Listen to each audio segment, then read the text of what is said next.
تو آج جسٹس منیر کے نوزائیدہ بچے نے وہ کام کر دکھایا جس کا کب سے خان صاحب نے ہمیں بتا دیا تھا کہ لندن پلان میں یہ کچھ ہوگا، اور آج تقریباً لندن پلان مکمل ہو چکا ہے۔ صرف خان صاحب کی زندگی، جسے اللہ اپنے حفظ و امان میں رکھے، اس کا فیصلہ ہونا باقی ہے، اور امید ہے کہ عوام اب خان صاحب کے لیے باہر نکلے گی۔ ہمیں قاضی صاحب کا ویسے ایک بات کا شکریہ ادا کرنا چاہیے کہ انہوں نے ایک فیصلے میں یہ نہیں لکھ دیا کہ اب عوام نے نواز شریف کو پیسے دینے ہیں۔ جناب، جس طرح سے انہوں نے فیصلے دیے ہیں اور جس طرح سے وہ حرکتیں کر رہے ہیں، وہ یہ بھی کہہ سکتے تھے، اور یقین مانیے عوام سے نکلوائے بھی جاتے۔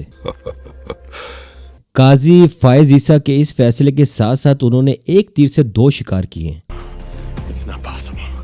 کمپنی کی بی ٹیم کے سردار جہانگیر ترین صاحب، انہیں بھی اس فیصلے کے ساتھ ساتھ اہل کر دیا گیا، کیونکہ اب کمپنی کو ان کی ضرورت ہے۔ انصاف کی تاریخ کے اندر ایک یہ بھی بہت ہی عجیب قسم کا عجوبہ ہے کہ ایک شخص جو اپنی رسیدیں نہ دکھا سکا، اس نے دوسرے شخص کو جس کو رسیدیں نہ دکھانے کے اندر سزا ہوئی تھی، اسے اہل کر دیا۔ تاریخ کے اندر ایسا شاید پہلے کبھی نہ ہوا ہو۔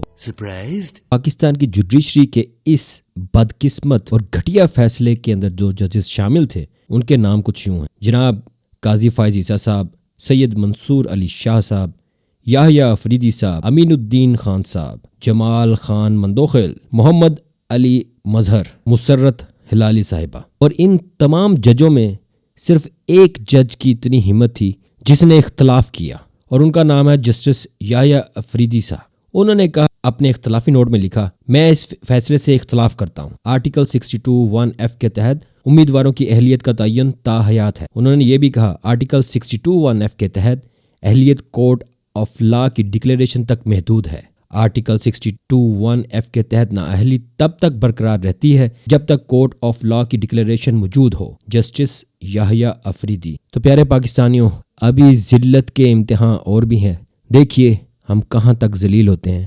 ابھی تک اتنا ہی، بشرطِ زندگی پھر ملیں گے۔ السلام علیکم ورحمۃ اللہ وبرکاتہ۔